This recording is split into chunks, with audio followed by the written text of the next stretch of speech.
Hey folks, Sylvia's here. So about a week ago, I guess, I put up a video, Politics with FDR, Talking Trump, Episode 2. The purpose of this video, in a nutshell, was to point out how I feel like Trump is making missteps on his implementation of his agenda and his policy. Now, I'm not talking about his actual policy, nor am I talking about his agenda or anything along those lines. I'm just talking about the implementation of it. And I believe that he's blundering to an extent, hitting some turbulence, and that's making the rollout of his administration less smooth than it should be, is what I believe. And what I said was, if Trump had been a political insider, he would have known the political wrangling and the ins and outs of politics to be able to avoid those things. But Trump ran on being an outsider, and he is.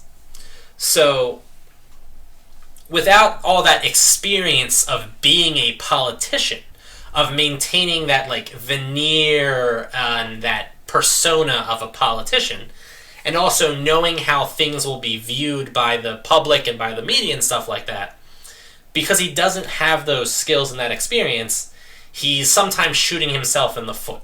And it's causing his stance, his public stance, and his rollout to be problematic. In a way, you could look at it like it's a truck, and Trump has loaded the truck up with goods. And the goods in this case are his policies. And now he's driving it to wherever it needs to go. But the problem is that he's driving on the wrong side of the road.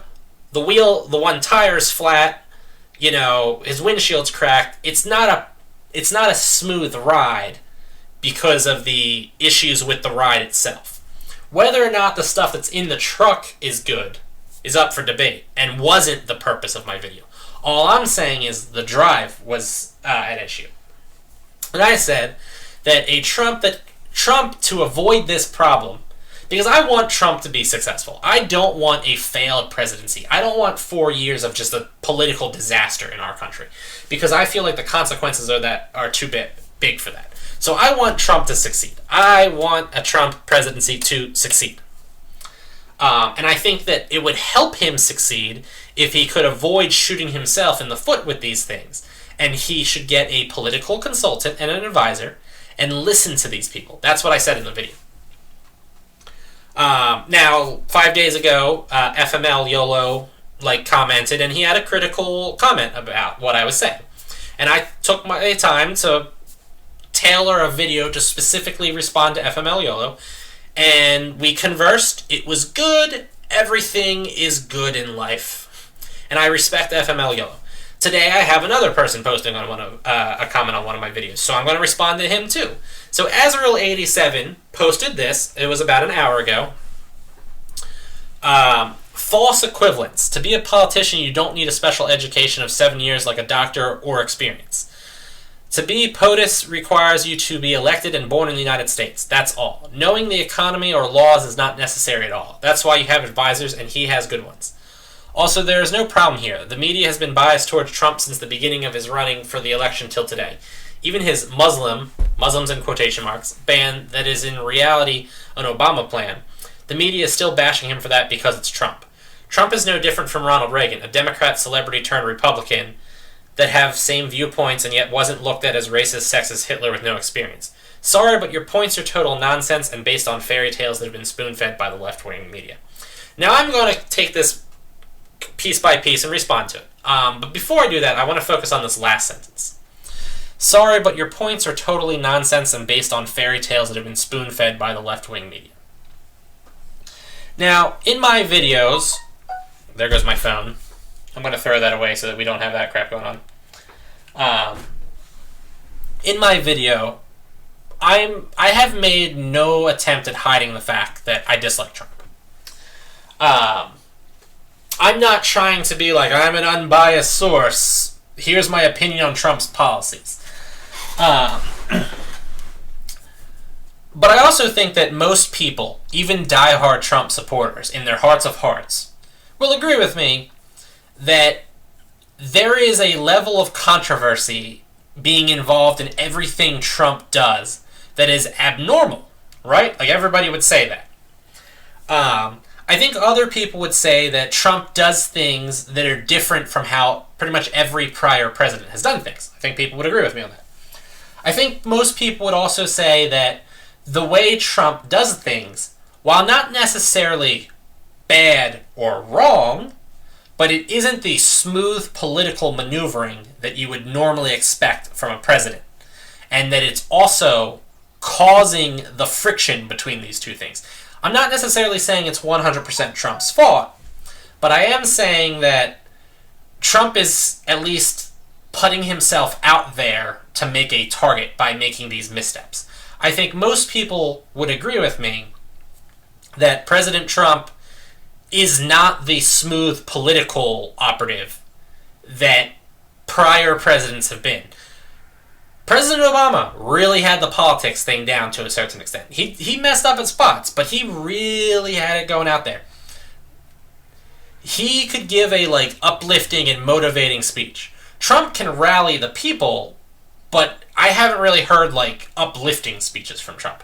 Not that that's a bad thing either. I'm just saying. All I'm saying though is that Trump is definitely making missteps, and it's causing these issues where instead of focusing on actually solving the problems, we're arguing about crowd size and alternative facts. And that's no good. Now, all that being said, in my videos, I have been very respectful to Trump. I haven't mocked him. I haven't called him stupid. I haven't said anything like that. And I'm respectful in all of my videos. Now, I think that's something that's sort of required of me as a person that makes these, these things. Because I'm not talking to my friends in a bar or a restaurant. I'm talking to, the public. And I think it's important to treat people with respect. And I don't think referring to somebody or something as left-wing is respectful.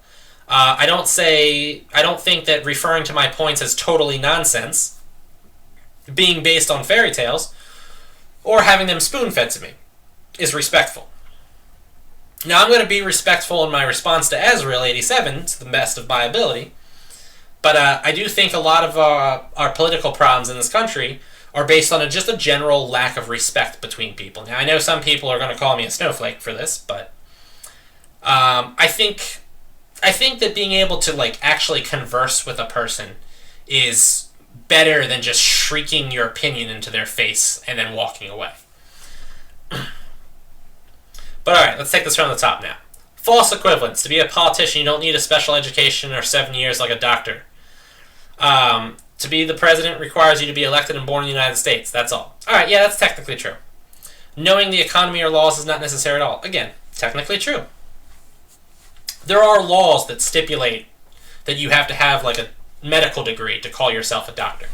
However, there's a lot of professions that don't require you to have any kind of actual experience. Some of them kind of provide on-the-job training. But yeah, there's a lot of jobs that don't really require you to have the experience, but you probably aren't going to get hired, and if you as the consumer knew about it, you wouldn't be excited about it.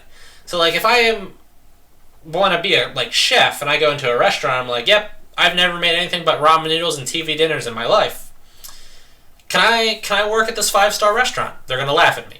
And if somehow I get elected for some reason, and the consumers, the people coming into this restaurant know that I've never cooked anything before in my life, they're probably not going to really want me to cook for them.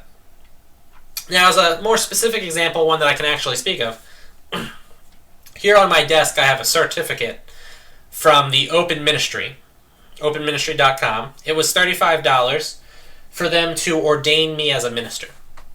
For all intents and purposes, fulfilling the legal requirements in the United States of America, I am a reverend. So I can be Pastor Silvius or Reverend Silvius or whatever I want to be. High Priest Silvius, if I so choose. This means that, and since I have not done the paperwork, but I can do the paperwork, that means I can officiate marriage ceremonies, for instance, if I so choose. Some of you might have friends that have similar situations. What wasn't required for me to get this certificate, though, was any knowledge of the Bible, of Scripture, of spirituality, of faith, of anything.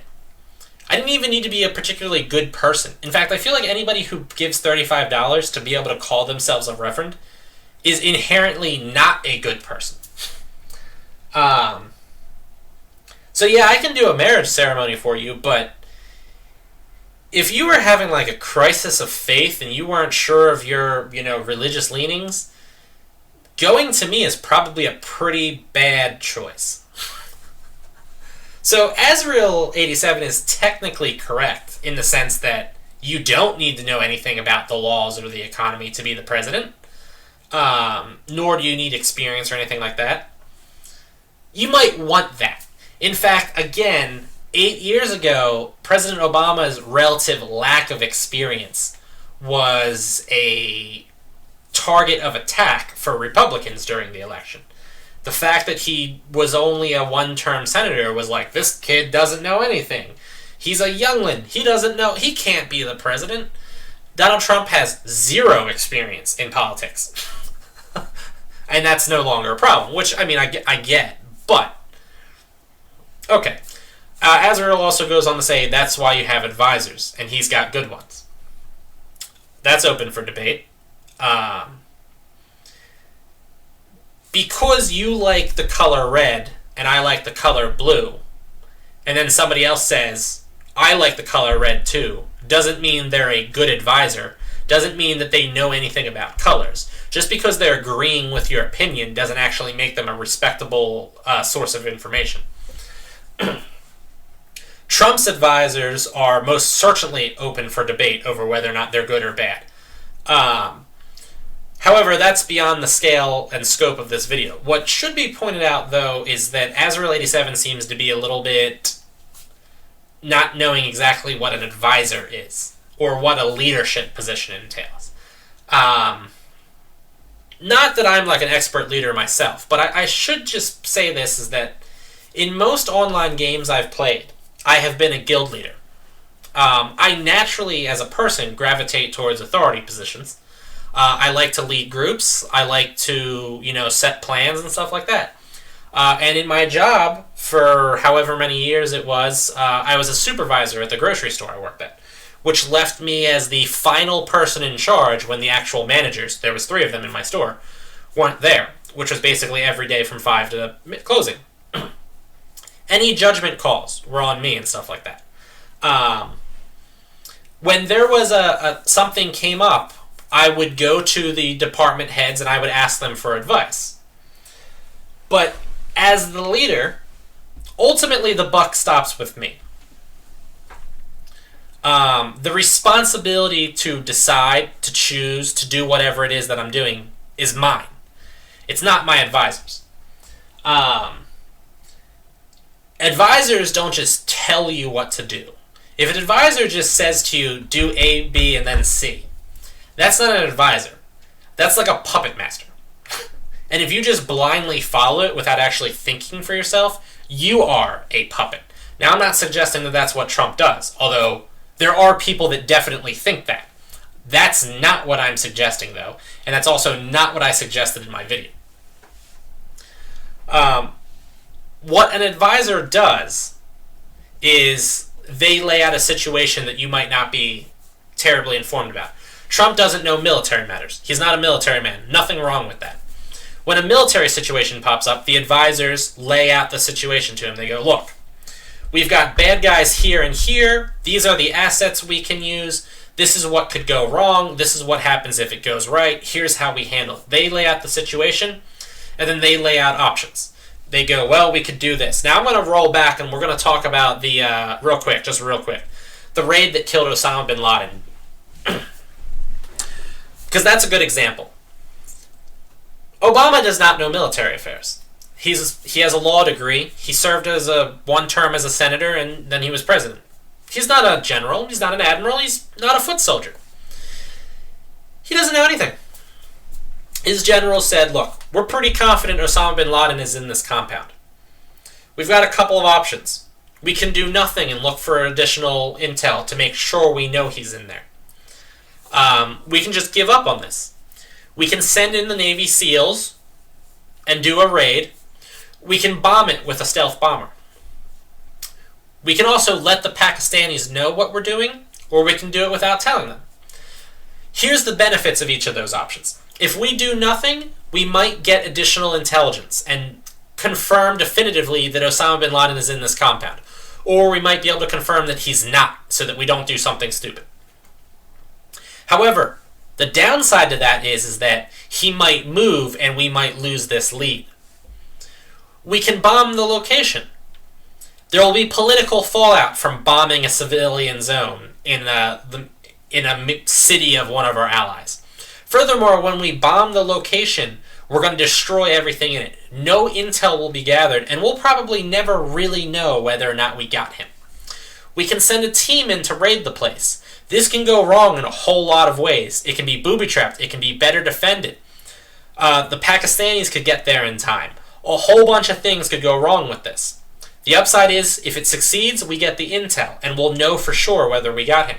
Now, we can do this without letting the Pakistanis know. There will be political and international fallout from this. If we let the Pakistanis know, they might tell us, you can't do it. And if we do it anyway, we might even get more political fallout. Also, we might tell the Pakistanis, and then they might leak it to Osama bin Laden, and he leaves. See, this is what the generals did. They said, here's the situation, here are your options. And then it was President Obama's job to pick one of the options. He had to decide. He had to look at his wealth of experience and make the best decision. Now, as a leader, he had the option to go, I don't like any of these options. Give me another option. He also had the ability to offer suggestions and take additional input and then try to come up with something new. But that's what an advisor does. Trump, though, President Trump is ultimately the final say on things. His advisors offer him suggestions, and then he decides how to go from there. Part of the concern that people on the left have, and this is also out of the scope of the video, but I just want to comment on it. Part of the concern that people on the left have is that Donald Trump is surrounded by three groups of people. Genuine advisors who are actually advising him to the best of their ability. And I don't know what percent his actual advisors fall into these categories, but we have legitimate advisors. We have yes men who just say, yes, Mr. Trump, that's perfect. That is a great idea, no matter what he says. And then we have the shadowy puppet masters who are guiding him to their own agendas. For all I know, the last two I just said, the yes men and the puppet masters, don't exist at all, and 100% of his people are legitimate, honest-to-God, good advisors. But a lot of people on the left believe that that's not the case, and that there's a lot of the other ones. The other problem, though, is that no matter how good the advice, like I said, it's ultimately Donald Trump's decision. If everybody in the room says, Mr. President, this is a bad idea, and then he says, well, I'm doing it anyway, that's what happens. If he had better advisors, he wouldn't be making these missteps. Now, maybe his advisors are all not political savvy either, and they're good at their other things. That's possible. But the purpose of my video was saying he needs a political consultant to prevent him from making these missteps. Okay. Next thing. Also, there's no problem here. The media has been biased towards Trump since the beginning of his running for the election till today. Even his Muslim ban is that, in reality, an Obama plan. The media is still bashing him for that because it's Trump. Alright, the media, like anything else, has things that are important to it and things that aren't important to it. And it has an opinion on certain things. This country probably needs some kind of unbiased, government-funded news agency, so that way it's not beholden to shareholders, and it's not stuck trying to, raise viewership ratings and get the bottom line going there. But we don't have that. What we have is corporate media, and corporate media has an agenda, and its agenda isn't to give the unvarnished truth to people. So all media is going to have some slant to it, because all media agencies are going to have things that are more important to it. If a media agency is finely tuned towards giving its content to young people, then things about Social Security aren't really going to be up there on its list. But the things that young people find important are going to be things that that media agency finds important. And that media agency is also going to take the stance of its consumers, in this case, young people. If the young people really, really want college to be affordable, then that media agency is going to want college to be affordable. All I'm saying, though, is that all medias are going to have some bias to them. Yeah, CNN's going to have a bias. So is CNN, or NBC, MSNBC, and I can't remember the other one now. CNBC? Yeah, CNBC.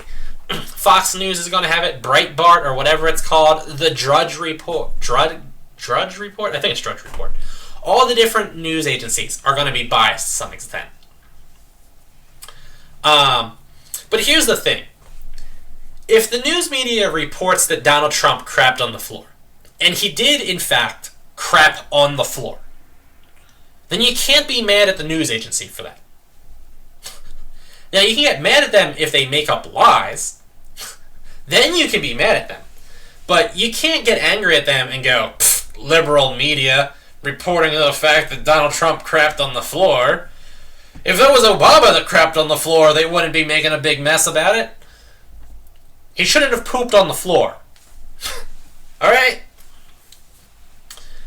Now, the next part of this, though, is even his Muslim ban, Muslim in quotations again, is in reality an Obama plan. You know, here's the thing. I don't know about that Obama plan, to be honest with you, because I don't care. It happened a long time ago. Let me roll a little hypothetical situation for you, okay? Let's say I take a club and I smash your windows open, right? And then I grab a hose and I shoot water all over your living room. You're not going to be happy with that, and you shouldn't be. I'm a crazy person. Shouldn't do that. However, what's important is who's doing it, the time, and the situation.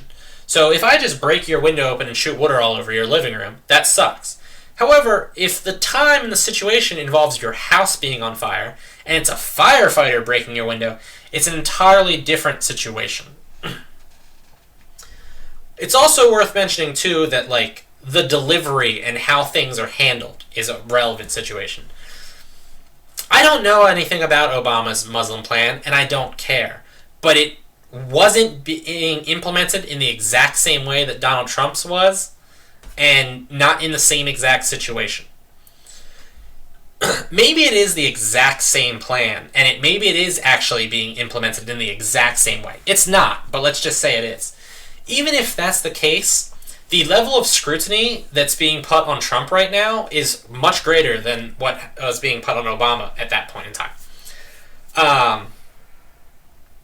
You know, like, if you've ever worked at a place that provides food, it's normally not that big of a deal if you, like, snag a French fry out of the fryer. However, if the CEO of the company is standing right behind you, don't take a French fry. You know what I'm saying? This also goes back to the original purpose of that video. A more politically savvy person would say to Donald Trump, right now the scrutiny on you is way beyond what it should be. Take cautious steps. Trump is no different than Ronald Reagan, a Democrat celebrity turned Republican to have the same viewpoints. Ronald Reagan was not president when I was alive, so I don't know, or care for that matter. You know, I don't really care about the intricacies of the Ronald Reagan presidency. I don't really care about the intricacies of the JFK presidency. Doesn't matter. Different time, different place, different situation, different people. Reagan wasn't looked as racist, sexist, or Hitler, and with no experience.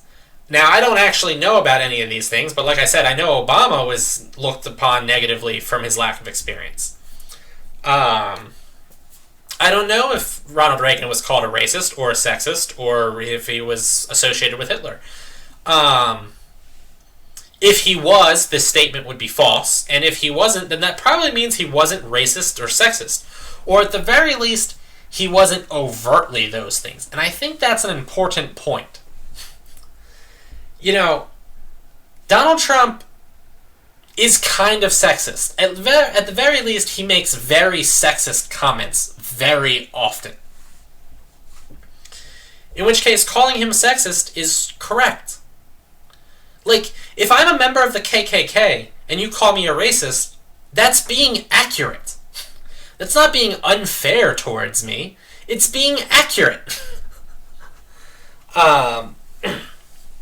Donald Trump has done racist things and he has done sexist things, and I guess he's done Hitler-esque things. I don't know. And he doesn't have experience in politics.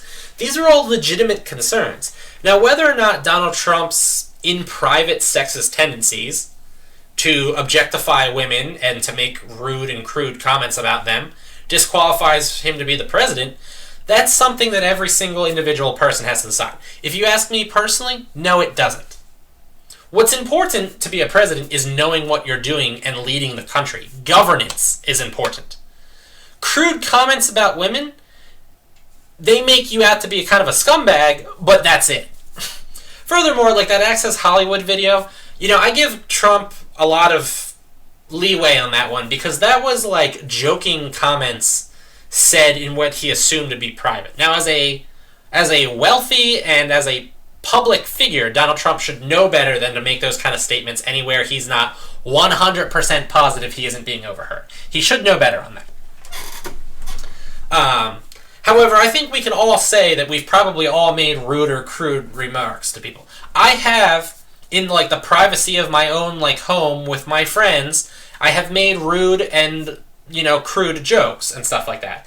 I don't say it because I mean it. I say it because it's a funny joke, and I know that the company I'm currently keeping will find it funny. I wouldn't say it in public because I know that most people in public wouldn't find it funny.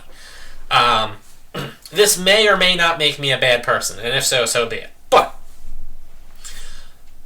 if Donald Trump had said, my official stance is that women are inferior to men, I'd be like, okay, that's a problem. But Donald Trump just said rude and crude things as a joke to his friends.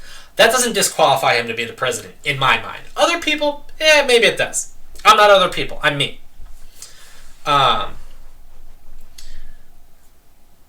There were racist presidents in the past, and they did just fine being presidents.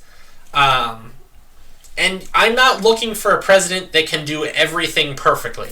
If a president can solve 80% of the problems that face our country, then it sucks for people that fall into the other 20%, but like there isn't going to be a president that can solve all problems at once. So we do need to make some accommodations for that. So if Donald Trump is overtly racist but still manages to fix the economy, get our military in track, get the jobs going, do all these things, keep China at bay or whatever, if he can do all those things, then that's great, even if he is a racist. Obviously, I would prefer that not to be the case. But again, whatever.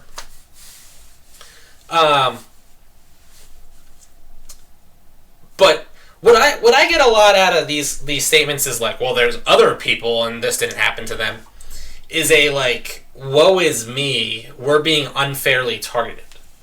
This goes back to what I said about Donald Trump in the video. If he didn't make racist comments and sexist comments, he wouldn't be having these problems. Sending Kellyanne Conway out there to make that alternative fact statement was absurd. A veteran political analyst wouldn't have done that. Yeah, it's insignificant that happened, but it's giving ammo and a target to the opposition, and Trump needs to stop doing that. And then our final comment here, or statement here, is again, sorry, but your points are totally nonsense and based on fairy tales that have been spoon-fed to you by the left-wing media. Yeah, I guess, dude. I guess. Where'd you get your information, by the way? I noticed you didn't actually cite anything, nor did you give actual, information on any of your points. But, if you're going to tell me, Facebook or Fox News or, some conservative, media or alt-right thing, I'm going to just repeat the exact same statement, but change left with right. So, that's that. Again, I don't mean to necessarily be insulting here, but unlike when FML YOLO made his comments, he actually put like actual points that I could respond to, and didn't just kind of shriek his opinion into my face like Azriel did here. And also, he treated me with like a basic level of respect, which I appreciate. So here I am, responding to this one that didn't really treat me with a base level of respect. But anyway, that's it for me, people. As always, you should like, favorite, and comment. And I'm done here.